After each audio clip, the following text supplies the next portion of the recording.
আসসালামু আলাইকুম ওয়া রাহমাতুল্লাহি ওয়া বারাকাতুহু। আজকে আমরা ভারাক্রান্ত হৃদয়ে আমাদের বাবা হুজুরের ভালোবাসা মহব্বত নিয়ে, আমাদের পীর মুর্শিদকে ভালোবাসা মহব্বত নিয়ে আমরা বাবা হুজুরকে শেষ বিদায় জানাতে এসেছি। আমাদের দোয়ার দান নিয়েছে, আমাদের দোয়ার বরকত দিয়েছে।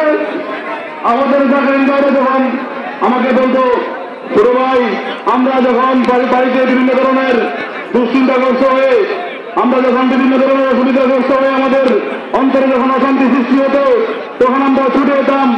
ছুটে এলে বাবা হুজুরের দরবারে, বাবার কাছে চেহারা মোবারকের দিকে আমরা এক নজর তাকালে তার নুরানি চেহারা এবং নুরানি পানি ছুঁড়ে আমাদের অন্তরে সমস্ত অশান্তি দূর হয়ে যেত, আমাদের যন্ত্রণা দূর হয়ে যেত। আজকে আমরা মুর্শিদারা হয়ে গেছি, পিছড়ারা হয়ে গেছি, কিন্তু মুর্শিদ কেবলার, বাবা হুজুর কেবলার ভালোবাসা মহব্বত আমাদের প্রত্যেকটা ব্যক্তির অন্তরে অন্তরে আপনার বাবা হুজুরের মহব্বত থাকতে হবে এবং বুঝতে হবে আমাদের সাথে বাবা হুজুর আছেন, থাকবেন ইনশাআল্লাহ।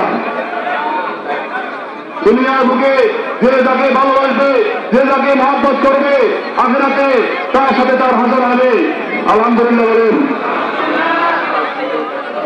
আর